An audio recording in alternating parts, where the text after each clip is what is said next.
에베소서 4장 13절부터 16절까지의 말씀입니다. 앞에 화면 보시고 또 가지고 계신 성경 보시고 함께 읽겠습니다. 에베소서 4장 13절부터 16절까지입니다. 시작. 우리가 다 하나님의 아들을 믿는 것과 아는 일에 하나가 되어 온전한 사람을 이루어 그리스도의 장성한 분량이 충만한 데까지 이르리니 이는 우리가 이제부터 어린아이가 되지 아니하여 사람의 속임수와 간사한 유혹에 빠져 온갖 교훈의 풍조에 밀려 요동하지 않게 하려 함이라. 오직 사랑 안에서 참된 것을 하여 범사에 그에게까지 자랄지라. 그는 머리니 곧 그리스도라. 그에게서 온 몸이 각 마디를 통하여 도움을 받음으로 연결되고 결합되어 각 지체의 분량대로 역사하여 그 몸을 자라게 하며 사랑 안에서 스스로 세우느니라. 아멘. 여러분 오늘 어떻습니까? 네, 오늘 새해 첫 주입니다. 2022년 첫 주입니다. 여러분 새해 복 많이 받으시기 바랍니다. 우리 송구영 씨 예배 때 인사를 못 드린 분들도 있으니까 지금 한번 잠깐 새해 복 많이 받으시라고 옆에 계신 분들께 또 앞뒤로 잠깐 인사하겠습니다. 새해 복 많이 받으십시오. 네. 하나님의 복, 우리 주님의 축복 마음껏 누리시길 주의 이름으로 축복합니다. 여러분 축하합니다. 여러분은 그 인생의 이 인류 역사에 그 누구도 아무리 위대한 사람이라도 경험해보지 못한 2022년도 1월 2일을 경험하고 계십니다. 여러분 환영하고 축하드립니다. 여러분은 학창 시절에 공부 잘하셨습니까? 네. 이 부모님들이요 자녀를 키울 때 보면 공통점이 다 있다고 생각합니다. 아니라고는 이야기하지만 우리 아들, 우리 딸이 공부하다가 혹시 뛰어난 재능을 좀 보였으면 아니라고 이야기하면서도 그런 기대가 우리 안에 이제 있죠. 공부를 잘했던 부모님은 본인이 공부를 잘했기 때문에 자녀가 공부를 잘하기를 원하고 부모가 학창시절에 공부를 못했으면 내가 공부를 못했으니까 우리 애들만큼은 좀 잘했으면 좋겠고 하여튼 뭐가 됐든 간에 우리의 자녀는 공부를 잘했으면 좋겠습니다. 그런 마음으로 전폭적인 지원을 아끼지 않습니다. 여러분 이 자녀 교육을 위한 치맛바람의 원조가 누군지 아시나요? 예, 맹자의 어머니입니다. 네. 맹모 삼천지교 있죠? 네. 자녀의 교육을 위해서 이사를 여러 번 다녔다. 근데 저게 맹모 삼천지교라고 이제 말이 이게 이야기가 전해져 내려와서 우리는 이사를 3번 간 걸로 생각하는데 사실은 아니 이사는 2번 간 겁니다. 네, 2번 간 거예요. 자녀의 좋은 교육 환경을 위해서 이제 맹자의 어머니가 이사를 다니죠. 그런데 요즘 시대에는 자녀의 교육을 위해서 이사 다니는 거는 이거는 뭐 그냥 애교에 불과합니다. 어느 극성 맞은 그 어머니의 이야기를 제가 들었는데요. 아들이 명문대 입학을 했으면 하는 바람으로 비싼 과외는 기본이고 음식도 무조건 유기농과 최고급. 심지어 집에 산소 호흡기가 있습니다. 그래서 여러분 혹시 그 축구팀 가운데 보면요, 영국 축구팀에서는 심각한 부상을 입으면 빨리 회복할 수 있도록 무슨 산소 음압기라든가 하여튼 그런 걸로 치료를 하면 더 단축된다는 거예요. 그 회복 기간이. 이 어머니도 산소 호흡기를 갖다 놓고 아이가 밖에서 너무 피곤한 몸으로 들어오면 이제 산소 마스크를 대줘요. 그리고 탁 틉니다. 이렇게 되면 산소가 공급되면서 뇌세포 활성화에 도움이 된다나 그러면서 아주 그런 정말 놀라운 기상천외한 지원과 후원을 아끼지 않습니다. 공부를 잘하면 그렇게 해서 공부를 잘하면 뭐가 좋을까요? 여러분 학창 시절을 생각해 보시면 공부를 잘하는 학생들에 대한 시선 주변 사람들의 시선이 한없이 부드럽습니다. 선생님들도 그래요. 생각해 보세요. 공부를 잘하는 학생이 문제를 일으켰다. 그럼 선생님들이 보기에 어떻게 보냐면요. 저 녀석은 절대 그럴 애가 아닌데 어쩌다가 실수를 했겠거니 하고 가볍게 넘어가는 때가 있습니다. 그런데 공부를 못하는 친구가 문제를 일으키면 이제 심각해지는 겁니다. 부모님 불러오고 한 대 맞을 거 2대 맞고. 왜 그러냐면 저놈은 공부도 못하는 놈이 문제도 일으킨다 그러면서 가중처벌을 받죠. 집에서도 그런 때가 있습니다. 여러분 자녀를 키우시고 또 손주 키우시면서 사실 우리가 자녀들을 향한 그 기준과 그들을 바라보고 평가하는 그 기준이 늘 공부, 어떤 능력 이런 것들에 집중되어 있는 때가 많이 있습니다. 여러분 만약 우리의 자녀나 우리의 손자, 손녀가 인성이 안 좋은데 공부는 전교 1등이다. 괜찮으시겠어요? 반대로 인성은 아주 훌륭한데 반에서 꼴등이에요. 괜찮으시겠어요? 자, 이거 둘 중에 하나를 참 고르기가 좀 제가 좀 극단적인 예를 들어서 그렇지만 우리의 바람은 인성이 훌륭하고 공부도 잘했으면 좋겠죠. 우리 모두의 솔직한 바람입니다. 뭐가 됐든 공부를 잘하는 게 좋잖아요. 공부 잘해서 좋은 대학 가고 좋은 직장 잡고 사회에서 영향력을 끼치고 그러다 보면요 많은 것들이 이제 해결이 됩니다. 공부를 잘하는 것 때문에 우리가 이 세상을 살아가다 보면 공부를 잘하는 것 때문에 많은 것들이 해결돼요. 그런데 그 과정 속에서 공부를 잘하면서 성장하는 과정 속에서 예절이라든지 인성이라든지 사람 됨됨이라든지 이런 것들이 외면되고 그리고 간과된 채로 성장하고 자라다 보면 성공을 이루긴 했는데 이 사람이요 참 무서운 사람으로 변하는 것을 보게 됩니다. 우리가 뉴스를 보면 이제 금방 알 수 있는 것이 정말 세상을 놀라킬 만한 그런 큰 일들, 사회적으로 큰 무리를 일으킨 그런 사람들, 그런 일들의 배후를 보면 늘 아주 똑똑한 사람들, 비범한 사람들이 거기에 있더라고요. 네로라는 대학 나오고 그것도 부족해서 유학 가서 석사 박사하고 돌아온 사람들, 이미 많은 것을 가진 사람들임에도 불구하고 그 비범한 머리와 뛰어남을 가지고 일반 사람들은 생각할 수 없는 그런 일들을 계획하고 저지른단 말이에요. 이것들이 이제 머지않아 드러나고 이것 때문에 뭐 조사도 받고 재판도 받게 되는데 그런데 재판을 받고 조사를 받아도 그 이제 끼리끼리 그 잘난 사람, 똑똑한 사람들끼리 서로 알아주고 도와주고 그래서 유야유무야 넘어가는 때가 많이 있습니다. 그래서 사회에서는요 이런 사람들을 가리켜서 공부만 잘하는 괴물이라고 그렇게 부릅니다. 물론 뛰어난 머리와 여러 이제 그 해박한 지식을 가지고 인류에 공헌하고 유익함을 위해서 수고하는 분들도 많이 있지만 크고 놀라운 범죄들, 아주 사회적으로 큰 충격을 주는 사건들을 보면 그 뒤에는 늘 이 공부를 잘했던 괴물들이 많이 있더란 말이에요. 이게 우리가 삶을 살아가는 가치, 삶을 살아가면서 최우선으로 두는 가치, 그리고 목표가 늘 공부, 뛰어남, 잘남에 모든 초점이 맞추어져 있기 때문입니다. 우리가 신앙생활을 하면서도요 비슷한 것들에 대해서 관심을 좀 가지고 고민을 해봐야 됩니다. 여러분 우리가 하나님을 믿고 예수 그리스도를 구주로 영접하고 신앙생활을 하면서 우리가 가지고 있는 궁극적인 목표 그리고 우리가 가장 최우선의 가치로 삼고 있는 것이 무엇인가? 여러분 이 부분에 대해서 우리가 한번 생각해보고 점검해 보아야 합니다.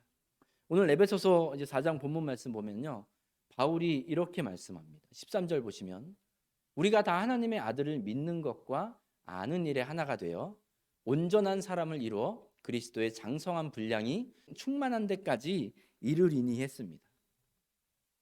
저 13절에서요 하나님의 아들을 믿는 것과 아는 일, 이 부분을 딱 보면 왠지 느낌이 공부 잘하는 학생을 보는 것처럼 신앙생활 아주 모범적으로 하는 사람의 어떤 전형적인 그런 모습 같아요. 잘 믿고 하나님에 대해서, 성경에 대해서 아는 것이 많은 것. 엘리트와 같은. 기독교 신앙에 있어서 하나님의 아들 예수 그리스도를 믿는 것은 가장 기본이고 그 어떠한 것보다 중요합니다. 여러분, 예수님에 대해서 무엇을 믿으십니까? 제가 복잡한 표현들 다 빼고 아주 심플하게 말씀드리면, 하나님이시고 하나님의 아들이신 예수님께서 우리를 구원하시기 위하여 사람의 몸을 입고 이 땅에 오신 것, 그리고 우리의 죄와 허물을 위하여 십자가에서 죽으시고 죄와 사망의 권세를 이기시고 3일 만에 부활하신 것, 그리고 부활하신 주님께서 하늘에 올라가신 그 모습 그대로 다시 오실 것을 믿는 것. 여러분, 이것이 하나님의 아들을 믿는 아주 핵심의 내용입니다. 이 믿음이 있기 때문에 우리 예수 믿는 사람들은 삶의 어려움과 고통이 찾아와도 버티는 거예요. 이 주님의 오심을 기다림으로, 신랑을 기다리는 신부와 같이 기다림으로 소망을 가지고 역경과 고난 가운데에서도 신앙의 여정을 이어가는 것이죠. 이 믿음이 너무나도 중요합니다. 또 우리에게는 올바른 지식이 필요하죠. 하나님의 말씀을 알고 예수 그리스도를 아는 데 있어서도 건강한 알미 필요합니다. 이 말씀이 우리에게는 이 교과서가 분명하게 있어요. 이 하나님의 말씀이, 성경 66권이 우리에게는 교과서입니다.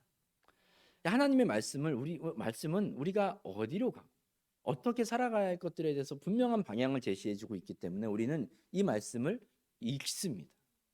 여러분, 설교를 듣는 것, 그것만으로 만족하시면 안 돼요. 사실은 우리가 하나님을 아는 것, 하나님의 말씀을 아는 것은 설교를 듣는 것 플러스 우리가 개인적으로 말씀을 접함으로 하나님과 1대1로 마주해야 되는 것. 그 말씀을 통해서 나에게 어떤 은혜를 주시는가, 나에게 무엇을 원하시는가를 발견하는 것, 그 과정이 하나님의 말씀을 아는 것, 예수님을 알아가는 과정이 되는 것입니다. 그런데요, 제가 조심스럽게 예측하건대 우리가 익숙하게 들은 것들은 많이 있는데 우리가 믿는 바에 대해서, 아는 바에 대해서 말씀해 보십시오 하면 딱 나오는 게 생각보다 많지 않은 사람들이 예수 믿는 사람들 중에 아마 많을 겁니다. 그래서 여러분, 성경 공부도 하는 거고요, 말씀을 따로 읽는 거고요, 또 필요한 신앙 서적도 우리가 읽는 거고, 그렇게 하면서 하나님의 말씀을 읽고 그냥 읽은 것으로 끝나는 게 아니라 해석하고 삶 속에서 건강하게 적용하도록 그런 능력이 우리 안에 있어야 하는 겁니다. 올바른 가이드라인 없이 그냥 읽고 자기 마음대로 해석하다 보면 이 말씀과 이 말씀을 자기 멋대로 붙이게 되는 거예요. 이게 이제 신천지나 이단들이 주로 하는 방법이죠. 답을 알려줍니다. 이것과 이것을 이었더니 말이 되게 만드는 거예요. 여기 우리가 넘어가면 안 되는 거죠. 하나님의 아들을 믿는 것, 하나님의 아들을 알고 하나님의 말씀을 아는 것이 이렇게 중요함에도 불구하고 바울은 거기에서 그치는 것이 아니라 우리에게 하나를 더 이야기하는데, 하나님의 아들을 믿는 것과 아는 일에 하나가 돼요. 이제 그것이 첫 출발이 되어서 온전한 사람을 이루어 그리스도의 장성한 분량이 충만한 데까지 이르리니 라고 했습니다. 영어 성경에 보면요, 온전한 사람을 이루어라는 부분이 이제 become mature라고 되어 있습니다. 성숙함을 이루어야 된다는 거예요. 우리가 점점 더 성숙하게 되어 가야 한다는 겁니다.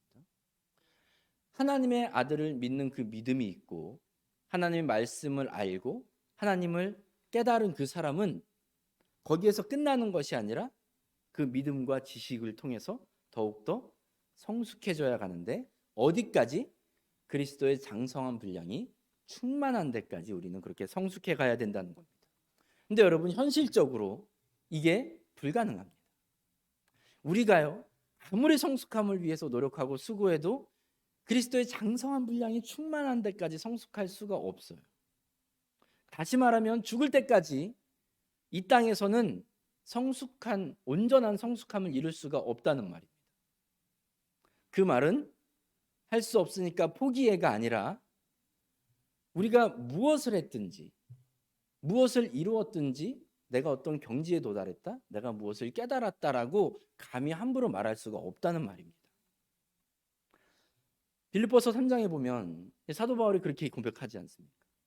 내가 이미 이루었다 함도 아니요, 내가 이룬 것도 아니고 온전히 깨달은 것도 아니고 나는 여전히 앞에 있는 둯대를 향하여 달려가야 하는 것. 그러니까 이것이 우리의 신앙생활의 자세가 되는 거예요. 그 상태에 머물러 있고 내가 알고 내가 믿는 그 믿음으로 인하여 만족하는 것이 아니라 그것을 가지고 이제 계속해서 성숙함을 위하여 달리고 또 달려야 되는 것. 이것이 바로 저와 여러분의 신앙생활의 모습입니다. 15절에서도요, 바울은 다시 한번 강조합니다. 사랑 안에서 참된 것을 하여 범사에 그에게까지 자랄지니라. 그에게까지 자랄지니라. 우리 주님께까지 자라야 한다는 것이죠. 저는 우리 예수 믿는 사람들 모두에게, 특별히 우리 함께 신앙생활하는 우리 중앙교회 성도님들에게 강조하고 또 강조하고 싶은 것이 있습니다. 그것은 바로 성숙함이에요. 여러분, 지식을 가지고 믿음을 가지고 성숙함이 없으면 14절에서의 문제가 생기는데요.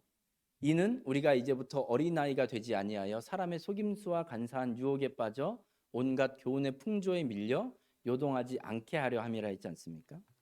믿음과 지식이 있어도요, 우리가 성숙함으로 나아가지 못하면, 그 믿음과 지식이 점점 더 성숙하지 못하면 우리는 주변에서 이야기하는 온갖 속임수와 이야기와 교훈의 풍조에 이리 흔들렸다 저리 흔들렸다 하는 거예요.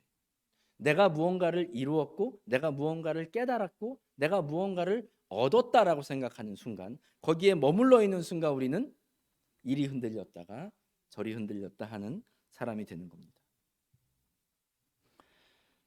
다시 말씀드리면 강력한 믿음과 풍부한 지식을 가진 신앙생활 잘하는 괴물이 되는 겁니다. 보세요. 교회를 어지럽히고 교회를 무너뜨리는 사람들은요, 초신자도 아니고 이제 막 신앙생활하는 사람도 아닙니다. 늘 신앙생활 오래 한 사람들, 많은 체험한 사람들, 직분 있는 사람들, 목회자들, 이런 사람들이 교회를 무너뜨리고 교회를 어지럽게 만듭니다. 은사 받으니까 교주가 되는 사람들이 많고요, 직분 가지고 나니까 남들 위에 올라서려는 사람들 많습니다. 한 교회 오래 다닌 분들 중에 텃세 부리는 사람 참 많고요, 헌신 봉사 많이 하고 헌금 많이 할수록 교회 안에서 목소리 높이려 하는 사람들 참 많습니다. 참 그런 이야기 하죠. 여러분, 군대 갔다 오면 어른이 되는 줄 알았는데 군대에서 그렇게 고생을 하고 와도 별로 달라진 게 없어요. 결혼을 하고 아이를 가지면 어른이 된다고 하던데 막상 결혼하고 아이를 가져도 생각보다 그렇게 달라진 게 없는 것 같습니다. 나이를 먹으면 좀 어른이 될까 싶었는데 나이를 먹어도 여전히 어린아이와 같은, 갓난아이와 같은 습성이 우리에게 너무나도 많이 있어요. 여러분, 대체 우리는 언제 어른이 되겠습니까? 여러분, 우리가 신앙생활을 하면서 많은 것들을 이루었다고 해서 우리가 성숙함을 갖출 수 있는 게 아니에요. 은혜의 체험을 한 번 했다고 해서 우리의 성숙함이 주님께까지 자랄 수 있는 게 아니고, 우리가 성경을 매독했다고 해서 우리가 주님께까지 자랄 수 있는 것도 아니에요. 이거 하면 될 것 같은데 그게 아니라는 거예요. 그러니까 우리는 죽는 날까지 성숙함이 계속해서 이루어져야 됩니다. 죽는 날까지. 주님을 만나는 그 순간까지 우리는 계속해서 성숙함을 이루어가는 사람들이 되어야 합니다. 지식과 믿음, 또 우리 삶 속에서 어떤 것을 이루는 것에 그치는 것이 아니에요. 여러분, 신앙생활하면서 여러분 많은 소망들이 있으시겠죠? 저도 그렇습니다. 저도 이제 목회를 하면서 저는 욕심이 없는 사람인 줄 알았는데 그건 아니더라고요. 하나님께서 맡겨주신 이 교회와 우리 양무리들과 함께 하고 싶은 일들이 많이 있습니다. 음. 이 안에서요 정말 뜨겁게 예배하고요, 사람들 초청할 수 있고 뭐 어떤 집회도 할 수 있는 그런 여건도 만들고 싶고, 또 선교도요 뭐 폭넓고 다양한 그런 돕는 일들, 후원하는 일들을 감당하고 싶고, 또 이제 소외된 분들 돕고 싶은 마음, 특별히 이제 이민 사회에서 깨어진 가정, 그 안에서 고통받고 있는 많은 한인들 돕고 싶고, 좀 그런 마음들이 많이 있습니다. 근데 여러분, 이걸 위해서는 이게 사이즈도 있어야 되고 재정도 뒷받침되어야 하고 일꾼들도 있어야 되는데, 여러분 그 일들이 우리 교회 가운데 일어날 줄로 믿으십니까? 근데 이러한 일을 제대로 못한다고 하더라도 정말 목숨 걸고 제가 꼭 하나 이루고 싶은 것이 있는데, 그게 바로 성숙함이에요. 우리 신앙의 성숙함. 여러분, 제가 강조하고 또 강조할 건데, 여러분이 이전까지 어떻게 해오셨던지에 대해서 제가 잘했다 못했다를 말씀드리고 싶지 않고 그러지도 않을 거고, 저는 지금 이 순간부터 우리 모두가 주님께 조금씩이라도 자라갈 수 있기를 강조하고 또 강조하고 부담을 드리고 또 부담을 드릴 겁니다. 성숙함이라는 것은요, 나의 한계를 넘어서는 거죠. 그렇죠? 우리를 돌아볼 때, 주님을 바라볼 때 생기는 게, 그게 성숙함이에요. 하나님의 사랑과 은혜를 받은 사람이 내 것으로 끝나는 게 아니라 그 받은 은혜와 사랑을 흘려보내는 것, 이게 성숙함의 과정입니다. 하나님께 은혜를 받은 사람, 은사를 받은 사람이 교회의 덕을 세우기 위하여 수고하고 애쓰는 것, 이것이 성숙함의 과정입니다. 직분 받은 분들은요, 누구보다도 겸손하게 성도들을 섬기고 아끼고 교회를 위하여 수고하는 것, 이것이 바로 성숙함의 과정입니다. 신앙생활의 연수가 오래된 것, 이건 자랑거리가 아니라 그만큼 깊은, 그만큼 성숙된 말과 행동으로 사람들에게 감동을 주는 것, 이것이 바로 성숙함의 과정입니다. 제가 여러분께 소설에 나오는 이야기를 말씀드린 게 아니에요. 비이성적인 것들을 말씀드리는 게 아닙니다. 우리 주님께서 우리에게 반복적으로 부탁하고 있는 말씀이에요.